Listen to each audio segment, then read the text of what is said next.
अस्सलाम वालेकुम।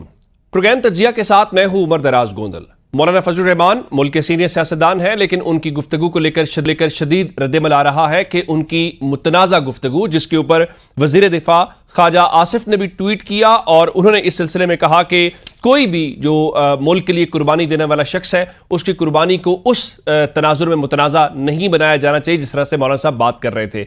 इसी तरह से अलीम खान को लेकर दीगर जो हनीफ अब्बासी हैं, हुकूमत के वज़रा हैं, वो सारे के सारे उनके उस बयान को न सिर्फ कंडेम कर रहे हैं अतातारट समेत, बल्कि उसके ऊपर सवालात भी उठाए जा रहे हैं। अब सवाल यह है कि मौलाना फजलुर रहमान ने ये जो लबो लहजा या अल्फाज इस्तेमाल किए हैं, ये सोच समझ कर किए हैं, ये कैलकुलेटेड मूव है या ये जज्बात की रो में कहे गए हैं? तो क्या इस वक्त जो उनसे मुतालबा किया जा रहा है कि आप माफी मांगें, क्या JUIF या मौलाना साहब इसके ऊपर माफी मांगेंगे?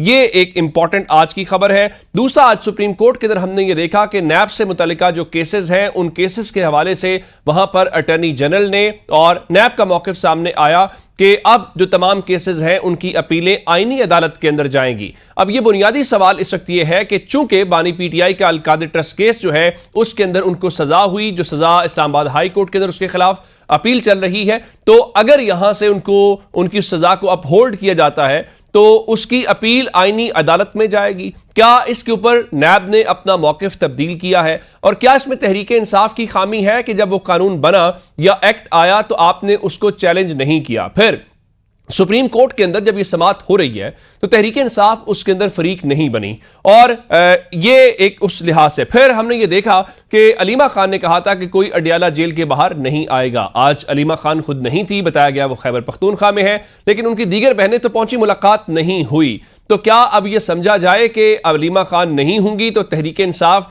या ओवरऑल तहरीक इंसाफ के जो सपोर्टर्स हैं उनका मसला इमरान खान की रिहाई नहीं है, और इस सिलसिले में अब यह सिलसिला यहां पर खत्म हो रहा है। एक और बात जो आज कौमी असम्बली की कामा कमेटी बराए इंफॉर्मेशन टेक्नोलॉजी और टेलीकम्युनिकेशन में हुआ, वो मुल्क के अंदर जो इस वक्त टेलीफोन सर्विस है या मोबाइल सर्विस है उसके हवाले से बड़े बुनियादी सवालात सामने आए हैं। और उसमें पता यह चला है कि जो बड़े शहर हैं वहां पर भी जो मोबाइल फोन सर्विस है वो इस हाल के अंदर है कि वहां पर आज अरकान पार्लियामेंट ने भरपूर एहतजाज किया और यह कहा कि जो टेलीकम्युनिकेशन की कंपनीज हैं इनको बुलाया जाए। फिर यह मालूम पड़ा कि मुल्क भर के अंदर शिजा फातिमा ने बताया, जो मिनिस्टर है IT की, कि 9000 डीजल चोरी या वहां पर जो पुर्जाजात हैं उनकी चोरी के वाकयात रिपोर्ट हुए। कई जगहों पे तो ऐसा भी हुआ है कि पूरे के पूरे टावर्स चुरा लिए गए हैं। फिर बताया गया है कि 2035 तक मुल्क के अंदर जो है वो 5G लाया जाएगा। और इस वक्त सूरत हाल ये है कि 449 के करीब 22 शहरों में मकामात है जहां पे 5G सर्विस का आगाज कर दिया गया है। लेकिन अरकान पार्लियामेंट ने कहा कि जब बड़े शहरों के अंदर एक व्हाट्सएप कॉल नहीं हो पाती तो छोटे शहरों का वहां पर क्या हाल होगा। लेकिन उसके बाद जो मोबाइल फोन के ऊपर टैक्सेस हैं उसके ऊपर चेयरमैन PTA ने बताया कि देखिए ये टैक्स हम नहीं लेते, इसका नाम PTA टैक्स जरूर है लेकिन टैक्स FBR लेता है, लेकिन गालियां हमें पड़ती हैं। लेकिन इस पर दिलचस्प सवाल उस वक्त पैदा हुआ जब शिजा फातिमा ने कहा कि ये इलीट टैक्स है, यानी 8% लोग जो है वो इस हवाले से मोबाइल फोन जो है वो खास जिसको iPhone जो है वो खरीदते हैं या इंपोर्ट करते हैं, तो ये उनके ऊपर टैक्स है, जिस पर अरकान पार्लियामेंट ने कहा कि ये अब बुनियादी जरूरत है, ये लग्जरी नहीं है। इस पे 40% जो टैक्स है वो बहुत ज्यादा है। फिर वहां पे गवर्नमेंट की तरफ से बताया गया कि देखिए अब मोबाइल फोन की एक बड़ी तादाद पाकिस्तान के अंदर जो है वो मैन्युफैक्चरिंग होती है, जिसमें शर्मिला फारूकी जिनका ताल्लुक पीपल्स पार्टी से है, उनका कि मैन्युफैक्चरिंग नहीं होती, ये असेंबल होते हैं और इनको इंपोर्ट इनके पुर्जों को करके पाकिस्तान में जुड़ा जाता है। इन तमाम अहम मौजूद के हवाले से आज हमने गुफ्तगू करनी है। हमारे साथ मौजूद है मुस्लिम लीग नून से हुज़ैफा रहमान साहब। हुज़ैफा साहब आपके वक्त का बहुत शुक्रिया। और स्टूडियो में पाकिस्तान तहरीक इंसाफ से मैं नईम हैदर पंजोता साहब ने ज्वाइन कर लिया। पंजोता साहब आपके वक्त का भी शुक्रिया। और JUIF के तर्जुमान असलम गौरी साहब हमारे साथ मौजूद है। गौरी साहब आपके वक्त का भी शुक्रिया। और पाकिस्तान पीपल्स पार्टी से शैला रजा साहब मौजूद है। शैला साहब आपके वक्त का भी बहुत शुक्रिया। मैं जरा हुज़ैफा साहब आपसे शुरू करना चाह रहा हूं ये मौलाना साहब की गुफ्तगू को लेकर देखा मैंने कि ख्वाजा आसिफ साहब का ट्वीट आया, बाकी वज़रा की प्रेस कॉन्फ्रेंसेस आज आ रही हैं। मौलाना साहब के हवाले से तासुर तो यही है कि तो वो आपके इत्तेहादी रहे, PDM के वो सरबराह भी थे, तो मौलाना साहब ने जज्बात की रौ में ये ऐसी कोई गुफ्तगू कर दी है या जानबूझ के उन्होंने ऐसे जुमले या ऐसे अल्फाज इस्तेमाल किए हैं? जी बहुत शुक्रिया उमर दराज गोंदल साहब। गुजारिश ये है कि मेरा अपना भी दिल बड़ा दुखी है। अभी भी मैं मुसलसल चौथा पांचवा शो कर रहा हूँ, कल भी कई शोज किए। तो एक तो मुझे बड़ी खुशी है कि पाकिस्तान तहरीक इंसाफ के भी कई वुज़रा और हमने इकट्ठे पार्टिसिपेट किया। और कई जर्नलिस्ट जो है जो इंडिपेंडेंट राय रखते हैं, गो कि उनकी राय हमारी जमात के हक में नहीं होती, लेकिन उन सब की एक ही राय थी इस बारे में कि मौलाना फजलुर रहमान जैसी शख्सियत से इस तरह के बयान की तवक्को नहीं की जा सकती थी। और सब ने इसको कंडेम किया, और मैं समझता हूँ कंडेम करना भी चाहिए। मैं नहीं समझता कि जज्बात में या किसी मामले पे आपके तहफुजात हों तो आप उसका जवाब इस अंदाज में दें और कहें कि जी जो ये शोहदा हैं ये तो इनकी ड्यूटी है। क्या उमर दराज गोंदल, हुजैफा रहमान या मौलाना फजलुर रहमान अपने से किसी बेटे, भाई, भांजे, भतीजे को चंद लाख या चंद करोड़ देकर उससे लिखवा के दे सकते हैं कि आपकी जॉब डिस्क्रिप्शन है, आपने जाके शहीद होना है? आल्दो के मौलाना साहब जिस स्कूल ऑफ थॉट के हामी हैं उसमें तो पढ़ाया जाता है कि शहादत जो है वो एक जज्बे के तहत होती है। शहादत आपका जो है ईमान का हिस्सा है, और वो जज्बा जो शहादत का, जो जिहाद का आपको कुरान पाक देता है, वो कुफार की फौज के पास नहीं है। आप जरूर इख्तलाफ करें, जरूर आप तनकीद करें लॉजिकल बात पर, लेकिन अगर आप ये कहें कि नहीं जी आपकी तो जॉब डिस्क्रिप्शन है, मैं समझता हूं कि ये बयान मौलाना साहब जिस पाए के लीडर हैं, अगर वो इस बयान को वापस भी ले लेंगे या इसकी भी माजरत भी कर लेंगे तो कोई वो नबी करीम सल्लल्लाहु अलैहि वसल्लम का जो टोटल जिंदगी है उसका निचोड़ यही है कि झुका हुआ दरख्त ही फलदार होता है और बर्तरी का मेयार तकवा होती है। लेकिन ये पॉलिसी के टूट तो सकता हूं मगर लचक सकता नहीं, ये पॉलिसी मेरे ख्याल से मौलाना साहब जैसी शख्सियत को जेब नहीं देती। कल मैं और कामरान मुर्तजा साहब ARY पर मौजूद थे। कामरान मुर्तजा साहब के पास दलील नहीं थी मेरी बात का जवाब देने की। अल्टीमेटली उन्होंने कहा जी मैं ऑफ द रिकॉर्ड आपको बताऊंगा। तो वसीम बदामी ने कहा कि अगर आप इनकी बात का जवाब ऑफ द रिकॉर्ड देने पर आ गए, मौलाना साहब ने स्टेज पर इस तरह की बात कर दी, हालांकि GIFA के अंदर कई शोधा की फैमिलीज मौजूद हैं, कई GIFA की टॉप लीडरशिप के बच्चे फौज में मौजूद हैं, तो उनके ऊपर क्या इंप्रेशन गया होगा कि आप ये कहें कि कारगिल की यकबस्ता पहाड़ों में जो लोग अपनी टांगे जो है वो जाया कराते हैं, अगर कोई जिंदा आ भी जाए या कोई फिजिकल उनको नुकसान ना भी हो तो मेंटली इतना नुकसान होता है कि 2-2 साल रिहेबिलिटेशन सेंटर के अंदर वो गुजारते हैं, और आप ये कह रहे हैं कि नहीं ये तो शहादत जो है इसके लिए हम इन्हें पे कर रहे हैं। तो वी वांट टू पे मौलाना साहब कि मौलाना साहब आपने बच्चे, अपना कोई पोता या अपना कोई मकसद कहने का ये कि आप तनकीद करें किसी बात के ऊपर, उस जज्बे को हम ये करिए ऐसे ही है। सवाल हो सकता है, तहफ़्फ़ुज़ात हो सकते हैं। Very right. मैं जरा आखिरी बात ये ऐसी है, नौज़बिल्ला मैं ये बात कहूं कि ये जो इमाम मस्जिद है ये कोई नमाज पढ़ाकर एहसान नहीं करता जमात के साथ, इसको हम तनख्वाह देते हैं। तो भाई तनख्वाह तो उसको वैसे उसकी नीड है, लेकिन वो अपने जज्बे से नमाज पढ़ाता है, वो अल्लाह के आगे 5 दफा खुद भी झुकता है, हमें भी झुकाता है। हम उसकी उस नियत को अपनी मर्जी के मुताबिक ट्रांसलेट करें, ये मेरे ख्याल से मेरा आप बेसिकली कॉज की बात कर रहे हैं। मैं जरा गौरी साहब की तरफ पहले चलता हूं, फिर PTI और पीपल्स पार्टी से पूछते हैं। गौरी साहब, मौलाना साहब के इस बयान को लेकर हर तरफ से उसको कंडेम किया जा रहा है, रद्द-ए-अमल है गवर्नमेंट की तरफ से, आपने हुज़ैफा साहब की गुफ्तगू भी सुनी है, तो यही मुतालबात माजी में जब तहरीक इंसाफ के हवाले से कहा जाता था कि देखें जी उन्होंने ये तौहीन कर दी है या वहां पे हमले किए हैं तो माफी मांगे,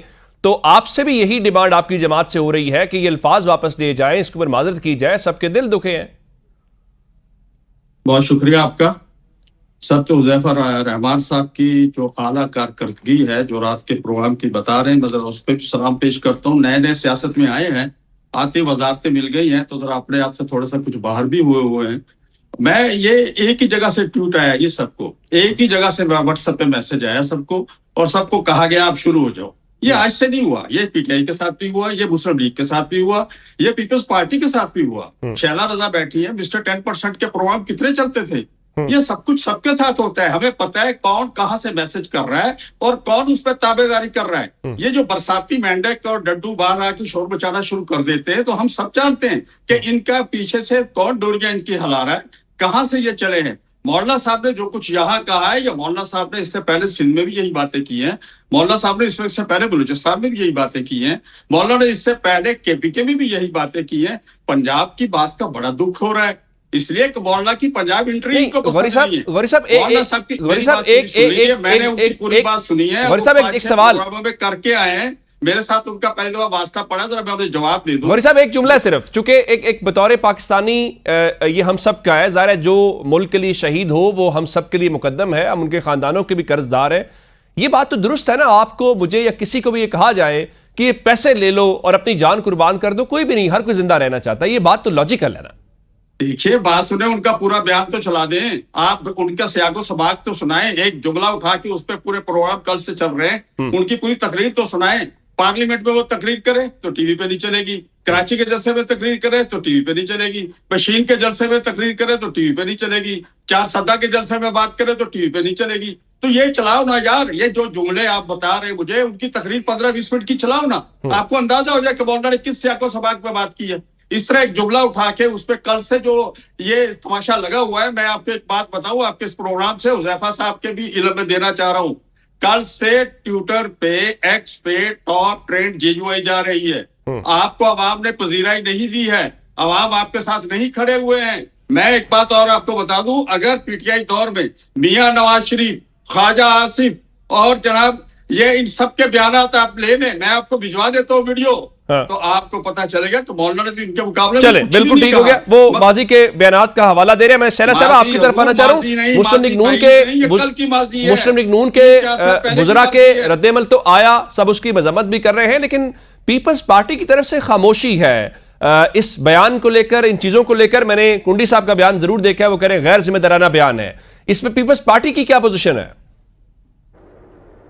अच्छा, पहले तो मैं एक बात वाजे कर दूं जी कि देखिए, ये जो हमारे बच्चे जवान पुलिस के और हमारे फ़ौज के जो लोग शहीद हो रहे हैं और जिनको अफ़गानी आकर पाकिस्तान में निशाना बना रहे हैं, तो मैं इंतहाई मज़म्मत करती हूँ। ये हमारा बच्चे हैं, हमारे पाकिस्तानी हैं। हमारे पाकिस्तानियों के जान के दुश्मन हमारे दोस्त नहीं हो सकते, राइट। और ये बात भी अपनी जगह दुरुस्त है कि जितने दफ़ा भी मुज़ाकरात हुए हैं, उन सब का नतीजा आपने देखा कि एक मुज़ाकरात के बाद दूसरे मुज़ाकरात तक का वक्फा इतना होता है, दूसरा एक मुज़ाकरात का वक्फा है वो इतना करते हैं कि वो मजबूत हो जाए।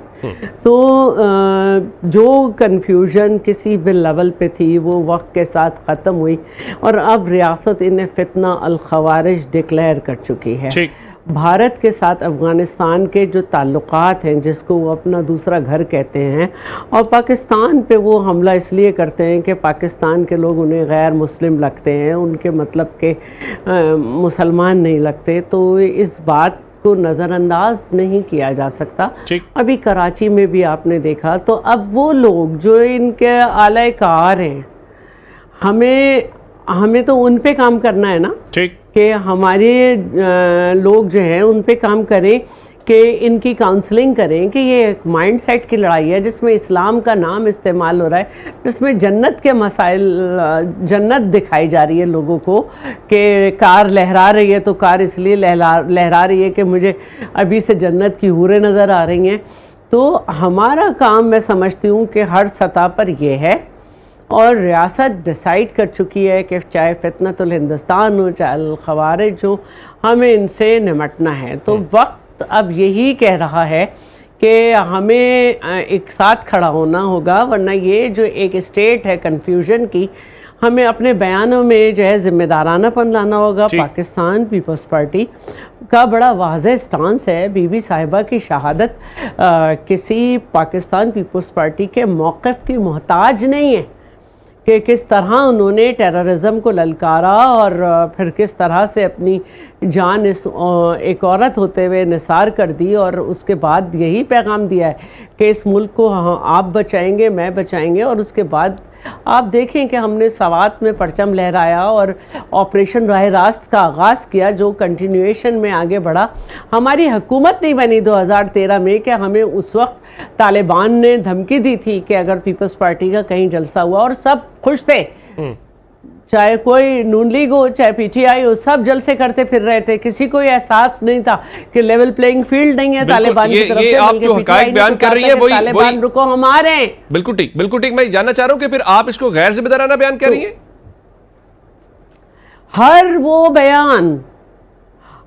वो बयान जो कोई भी शख्स दे, मुझे नहीं मालूम कि इसका सयाक व सबाक क्या है, क्योंकि मैं कल सफ़र भी कर रही थी और पहुंची हूँ। लेकिन अगर कोई ये बयान दे रहा है कि इस वक्त अफ़गानिस्तान से बात की जाए, अगर कोई ये बयान दे रहा है कि हम फौज को इसलिए पैसे दे रहे हैं और वो अगर शहादत दे रहे हैं तो भाई मुझे पैसे दे दो, मैं तो अपनी जान नहीं देने वाली। बिल्कुल ठीक है। बड़ी बड़ी जबरदस्त डिस्कशन जा रही है। मुझे ब्रेक के लिए कहा जा रहा है, ब्रेक से वापस आते हैं यहीं से कंटिन्यू करते हैं। Welcome back. पंजोता साहब, आपने तीनों मेहमानों की गुफ्तगू सुनी है। इसके ऊपर आप जो है पीटीआई वो खामोश है, बाकी मामलात पे आप लोग बड़ी प्रेस कॉन्फ्रेंसेस करते हैं और बड़े ट्वीट्स करते हैं, इस पर पीटीआई खामोश है। तो क्या आप हिमायत कर रहे हैं या फिर आप कैटेगोरिकली जिस तरह हुज़ैफा साहब या नून लीग खुल के कह रही है कि नहीं ये बयान ठीक नहीं है या उसकी मजम्मत करिए, वो तो माफ़ी का मुतालबा कर रहे हैं? बहुत शुक्रिया, बड़ी नवाजिश उमर दराज साहब, आपने मौका दिया। मैंने कल प्रोग्राम के अंदर भी ये कहा कि ये मौलाना साहब ने जो बात की है शुहदा के हवाले से कि पैसे लेते हैं और तनख्वाह लेते हैं और क्या उससे फ़र्क पड़ता है, ये गलत बात है। हम इसकी शदीद अल्फाज में मजम्मत करते हैं। आज भी कह रहा हूँ, हमारा मौक़िफ़ यही है। हम ये नौजवान जितने भी जो शहादतें हासिल करते हैं, कोई हमारा भाई है, कोई हमारा दोस्त है, कोई हमारा रिश्तेदार है, कोई हमारे जानने वाला है, हमारे वतन की जो है वो से तल्लुक़ रखता है, हमारी सरज़मीन का सफाई है और हमारी हिफाजत के लिए जो है मामूर हैं और हर जगह पर वो लॉ एंड ऑर्डर की सूरत हाल और सिक्योरिटी मामलात के अंदर जाके कुर्बानियाँ देते हैं, तो हमें खराज तहसीन पेश करना चाहिए और हम करते हैं। लेकिन मामला क्या है? मामला असल ये है कि जो इस वक्त नून लीग या पीपल्स पार्टी कह रही है कि जी देखें जी अफवाज पाकिस्तान पे हमला हो रहा है, रियासत पे हमला हो रहा है, मौलाना साहब ने गलत बात कर दी है, तो जरा आप अपने बयानात उठा के देखिए ना माजी के। उसमें अगर ख्वाजा आसिफ का देखें बयान, अगर ख्वाजा आसिफ का देखें जी, मैं उससे पहले उनका बयान, वो कह रहे हैं जी मेरी कल की ट्वीट पर मुझे आज से 20 साल कबल की तकरीर याद दिलाई जा रही है। वो तकरीर जिस माहौल में हुई, उसका जो वो माहौल और पस मंजर था उसका खास, वो 20 साल पहले और डिफरेंट। यानी जब आप अपोजिशन में थे वो माहौल अलग था, अब आज इक्तदार में है, जिन्होंने आपको बिठाया आज अलग माहौल है। आपने तो पाकिस्तान की पॉलिसी पे पाकिस्तान की फौज के हवाले से ये बात की कि 47-48 का, या आपने कहा कि हम 71 का या 99 का, एक और 65 की जंग का आपने जिक्र करते हुए कहा कि अगर पाकिस्तानी हकायक जान ले उसमें, यानी कमीशन बने और पता चल जाए कि उसमें हमारी फौज का क्या किरदार था, तो शर्म से सर जो है वो झुक जाए उस शख्स का। ये आपने कहा है पाकिस्तान की फौज को, तो गलती। और आज आगे बढ़ रहे हैं, आगे बढ़ रहे हैं जी, आगे सीट पे बैठे हैं, तो सीट से हटेंगे तो फिर बढ़ जाएंगे। बात ये है कि आपके बाकी लीडरान के बयान उठा के देख लें, नवाज शरीफ के उठा के देख लें। बाकी कोई कह रहा था कि उस वक्त आर्मी चीफ जिसके माथे पे पसीना था और पांव कांप रहे थे, कोई कह रहा था कि कारगिल के कमीशन बनाओ, कोई कह रहा था मुंबई हमलों के अंदर पाकिस्तानी फौज इन्वॉल्व है, और पीपल्स पार्टी के जो रहनुमा हैं जरदारी साहब वो कह रहे थे हम ईंट से ईंट बजा देंगे। आप तो धमकियां देते थे। आज आप मुहिब वतन पाकिस्तानी और इमरान खान और पीटीआई जो है वो दहशतगर्द है। आज अगर ये जुमला मौलाना की जगह पर पीटीआई के किसी बंदे ने किया होता तो हो सकता कहते कि अभी रेफरेंस दायर होने लगा, इनको कलदम करा दिया। अब हम कहते थे ना कि इजराइल से तल्लुक रखते हैं, फितना और खवारिज है, टीएलपी के सपोर्टर हैं, कि मोदी के सपोर्टर हैं, भारत से इनके तल्लुकात हैं, राह के तल्लुकात मिलते हैं। रऊफ हसन हमारे इंफॉर्मेशन सेक्रेटरी, जब इन्होंने हमला किया हमारे ऑफिस के अंदर, कहा कि आपके तल्लुकात हैं। हालांकि वैसे कोऑर्डिनेशन अगर किसी साफी के साथ है, ये इंडिया के अंदर भी बंगाली या मुसलमान जो है 5 करोड़ से ज्यादा वोटर्स हैं जो अभी उन्होंने काटे भी हैं, जिसपे यूनाइटेड नेशन ने भी एक्शन लिया है, तो उसको कह देना कि जनाब आप फितना तुल हिंदुस्तान है, खुद आप आमों की पेटियां भिजवाएं, बगैर वीज़ों के आप जाती उम्र में बुलवाएं, ठीक है जी, और उनके साथ जो है मामलात सेट रखें, अपने कारोबार रखें। दूसरे गद्दार हैं, आप मुहिब वतन पाकिस्तानी दोहरी पॉलिसी ना रखें। ठीक है, ख्वाजा आसिफ समेत जितने नून लीग के या बाकी जो इस वक्त बैठे हुए हैं, इन तमाम लोगों ने उस वक्त जो बयान दिए पाकिस्तान की फौज के खिलाफ दिए और कहा जी कि आपका इतने % बजट है, इतने अरब आपने पहले लिया और पैसे मांग रहे हैं अवाम की, इन्होंने तो जो है हमारी हड्डियों से खून तक निचोड़ लिया है, जिस्म तक निचोड़ लिया। आज मौका अलग हो गया। पंजोता साहब की गुफ्तगू आपने सुनी है, एक तो माजी के आपके बयानात हैं आपकी पार्टी के, जिसमें नवाज शरीफ साहब के बयानात हैं और दीगर ख्वाजा आसिफ साहब के बयानात हैं। माजी में ये आपके ही, इवन जब पीडीएम के सरबराह थे मौलाना साहब, तो आपके अकाउंट से शेयर किए जाते थे मौलाना साहब के बयानात। एक तो ये कहिए, दूसरा हमने ये देखा है कि जब इस किस्म की बातें होती हैं, तो जिस तरह पंजोता साहब हवाला भी दे रहे थे कि आर्टिकल 6 लगाने की बातें होती हैं, केसेस बनाने की बातें होती हैं, तो वफाकी हुकूमत जो रद्देमल दे रही है ये स्टेटमेंट्स की हद तक क्या, या कोई कानूनी कार्रवाई का इरादा भी रखते हैं मौलाना साहब के खिलाफ? जी बहुत शुक्रिया गोंदल साहब। आपको पता है कि आपके प्रोग्राम के पहले हिस्से में जो आपने पहले सवाल किया, तो मैंने इंतहाई पार्लिमानी अंदाज में एक लॉजिकल बात आपके सामने रखी और बताया भी कि GIFA के अपने भी लोग इसका दिफा नहीं कर पा रहे थे, लेकिन जिस तरीके से जो मौलाना साहब की जमात से जो हमारे भाई मौजूद हैं, तो मैं उनकी सिर्फ जो है मालूमात के लिए और उनकी दानिश के लिए गोशगुजार करूँगा कि मेरे वालिद जो है वो मौलाना फजलुर रहमान नहीं है, ना मैं मौलाना असदुर रहमान हूँ, ना मैं मुफ्ती महमूद का पोता हूँ कि पहली दफा मैं असम्बली में आया और NHA की वजारत मुझे दे दी गई और उस वजारत में आपने जो महान करप्शन की वो आज भी NHA के दरो दीवार उसके गवाह हैं। तो मकसद है कि हमने बिलो द बेल्ट, मुझे सुन लेना जी, आज आप तक सुन तो बता देना जी। ये पीडीएम दौर की बात कर रहे हैं आप। मैं अपनी बात मुकम्मल कर लूं, फिर अपनी बात करने इस तरह मजा नहीं आएगा। मैं गौरी साहब आपकी तरफ आता हूँ, जरा वो बात कर ले, फिर आपको पूरा मौका मिलेगा। मैं तो इंतजार में था कहीं आपका मेरा सामना सामना हो। आपको ये चाहिए कि आप उनका माइक बंद करें। गौरी साहब मैं आता हूँ, मैं जरा उनको बात करें, फिर आपको पूरा मौका मिलेगा। जी जी, बात कर रहे हैं, गलत बयानी हम नहीं, आप जवाब दीजिए, आप जवाब दीजिए। आप यहाँ पर याद आ रहा है गोविंद साहब, इस तरह मौका नहीं मिलेगा। गौरी साहब जरा वो बात कर ले, फिर आपकी तरफ आता हूँ, आप जवाब दीजिए। मेरा स्टाइल नहीं है जी, उज़ैफा साहब मैंने कंटिन्यू करें। 1400 टॉक शोज किए एक साल में, मेरा स्टाइल नहीं है। आप माइक जी, बंद उज़ैफा साहब करेंगे, कंटिन्यू मैं बात करूंगा, फिर मेरा करें। नहीं, माइक आप बंद कर दीजिए। कंटिन्यू करें, पहले आप माइक बंद करें, नहीं आप शुरू करें। आप पहले माइक बंद करें। जी जी, चलें जी, बंद करें जी, आप गौरी साहब को फिर बाद में मौका देते हैं। चलें जी, फिर मेरा भी बंद कर दीजिएगा माइक।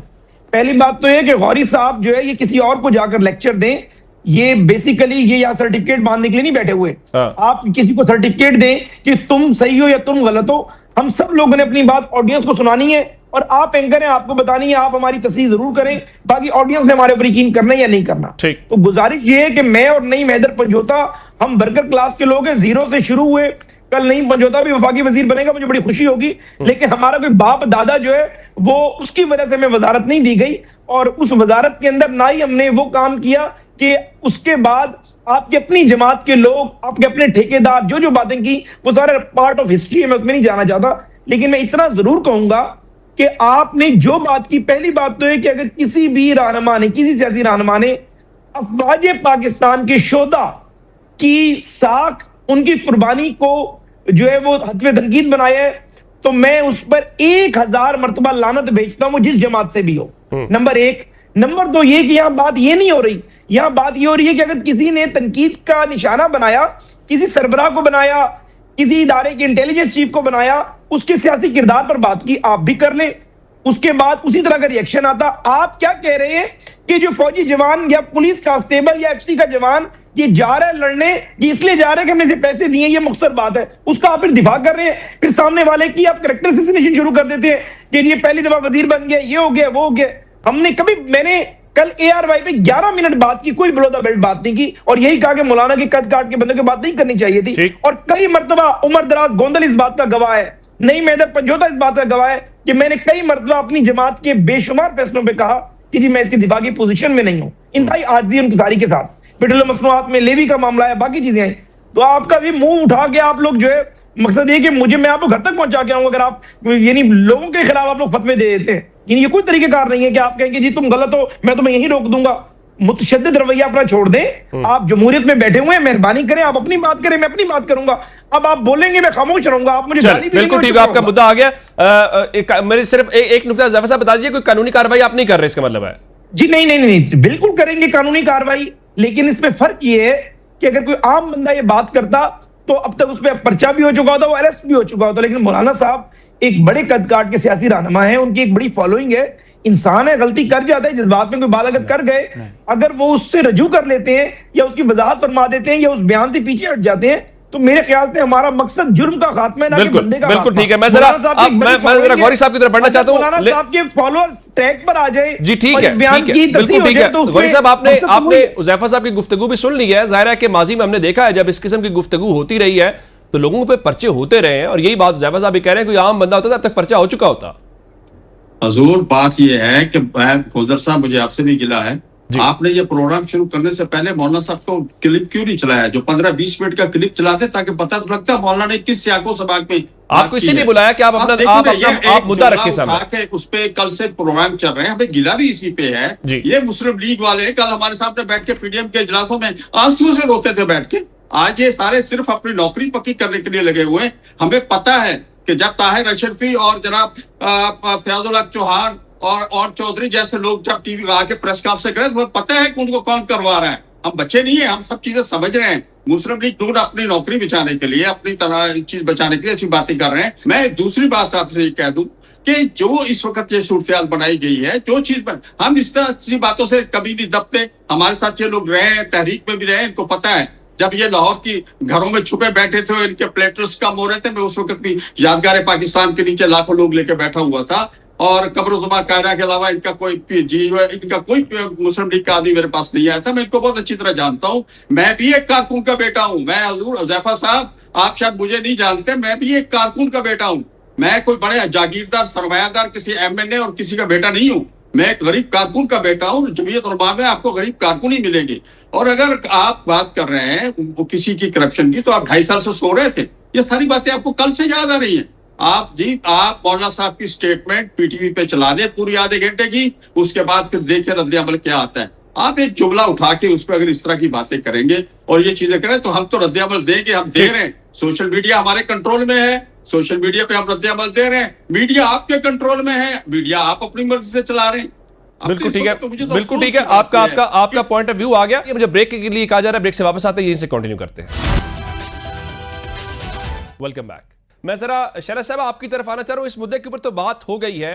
मैं इस सारे मामले के दरमियान में एक और जो मामला आया वो अलीमा खान साहिबा का था। माजी में हमने देखा कि आपकी जमात को लेकर तहरीक इंसाफ तनकीद का निशाना बनाती रही, मरूसी सियासत को लेके कि देखिए बिलावल साहब कैसे चेयरमैन बन गए, या पीपल्स पार्टी के अंदर एक ही खानदान से लोग आते हैं, यही बात नून लीग के बारे में कहते रहे। ये अलीमा खान साहिबा का आना खैबर पख्तूनख्वा में, इसको ये मरूसी सियासत है, या जिस तरह माजी में नुसरत भुट्टो साहिबा हूं या कुलसूम नवाज साहिबा हूं या हाल ही में मरियम नवाज शरीफ साहिबा अपने वालिद के लिए निकली, ये वैसे ही कॉज के लिए खवातीन गैर मामूली हालात के अंदर निकली हैं? अच्छा, पहले मैं चाहूँगी कि एक बात क्लियर कर दूँ।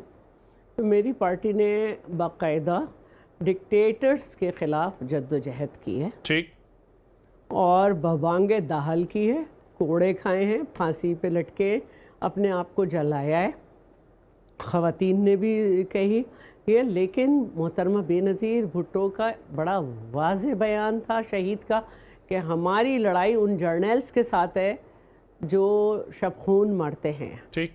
और जरदारी साहब के भी बयान को तोड़ना मरोड़ना, उन्होंने भी यही कहा था कि आप 3 साल के लिए आते हैं, शब खून मारने वालों के लिए उन्होंने कहा था। ठीक। कि सियासतदानों ने हमेशा रहना है, क्योंकि विजन नहीं है तो फजूल बातें करते हैं, वरना अपने लीडर का बयान उठाएं तो ये था कि अभी बंदे हथियार लेके खड़े हो जाएं तो इनके कपड़े गीले हो जाएं, ये भूल नहीं सकता कोई। अब आ जाते हैं जनाब इस बात पर। बस इस टॉपिक को मैं इस तरह क्लोज करती हूँ कि मेरी फ़ौज है जो हर महाज पे लड़ रही है, जिसकी वजह से मैं चैन से सोती हूँ। अल्लाह ताला मेरी फ़ौज को मजबूत करे और उसको बेहतरीन जंगी हिकमत अमली और सलाहियतों को उसके कायम रखे, और वो भी जब ही जीतेंगे जब हम सब उनके पीछे खड़े होंगे। पंजोता साहब, मैं तो खुश हूँ कि वो आप खुश हैं। मैं ये पंजोता साहब से ही पूछने लगा हूँ, वैसे पीटीआई का भी क्या ही कमाल है। पहले आप बात करते हैं नून लीग को, अपने मुखालिफिन को, पीपल्स पार्टी को क्रिटिसाइज करते हैं, फिर वही चीज़ आप लोग करते हैं।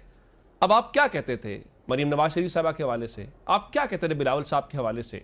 अब अलीमा खान साहब अगर आती हैं, अगर वो आ रही हैं जिस तरह से नजर आ रहा है ज़ाहिरन, ये मरूसी सियासत नहीं है। अच्छा, मरूसी सियासत की क्या डेफिनेशन है पीटीआई की? देखिए उमर दराज साहब, बात ये है क्या वो वज़ीर आला बन गई हैं, वज़ीर आज़म बन गई, तो आगे चल पता चला काबीना बन में हिस्सा आई हैं क्या? जब मरीम नवाज अभी वज़ीर आला बनी, पहले तो नहीं बनी थी। कब वज़ीर आज़म थे खान साहब, उस वक्त काबीना के अंदर हिस्सा थी, उनकी फैमिली के में इमरान खान साहब के थे। आज इमरान खान जेल में, नुसरत भुट्टो साहबा ने क्या कंपेन नहीं की रिहाई के लिए?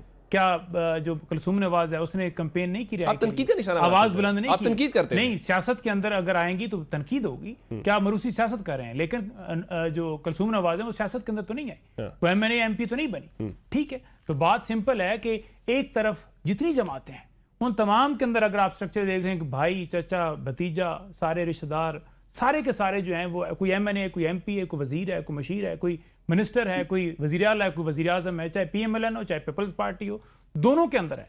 लेकिन इमरान खान के खानदान का एक फर्क जो है वो जब वजीर आजम थे उहदे पर नहीं आया। आज अगर वो चित्राल अपने रिश्तेदारों से मिलने गई हैं और रास्ते में उन्होंने नाश्ता किया, उसकी तस्वीरें आ गई, तो रास्ते में कारकुनान ने उनको वेलकम कर दिया, तो आप उसे स्ट्रीट मूवमेंट कर रही हैं। देखिए शफकत अयाज साहब मामले खुसूसी हैं। मैं भी पीटीआई का रहनुमा हूं। जब हम जाते हैं अडयाला जेल के बाहर जाते हैं, वो अपने भाई से मुलाकात के लिए धरना देती हैं, हम बैठते हैं, तो उसका मतलब ये है कि वो पीटीआई की चेयरमैन लग गई हैं। चेयरमैन तो जिसको खान ने लगाया वो ही है, सेक्रेटरी जनरल भी वो ही है। अब अगर ये समझाए ना क्या है, फिर है क्या ये? बिल्कुल, देखें अभी भी कोई ना वो छुपी है, ना वो यहाँ से सूबा बदर होके वहां पहुंची हैं कि वो केसेस की वजह से 2-3 दिन के अंदर वो वापस आ गई। मेरी कल भी उनसे बात हुई है, उन्होंने तो उल्टा जज को कहा कि लंबी डेट देने की जरूरत नहीं है, इधर उधर से मुझे मैसेज भिजवाए जा रहे हैं, आपको सजा जी, आपको लगता होगा कि शायद रूपोश हो जाऊं, लंदन चली जाऊं या कहीं और चली जाऊं, मैं फेस करूंगी। कसूर उनका यह है कि आपने भाई का पैगाम बाहर आके क्यों दे दिया? यानी पहले आप मुलाकात बंद करें, आइसोलेशन में डालें, बहन को मिल गई है, वो आके भाई का पैगाम देती है कि हमारे भाई ने ये बात की है, या उसकी हालत ये है, ये इस कंडीशन के अंदर, उसको आप कह रहे हैं कि फलां हो गया।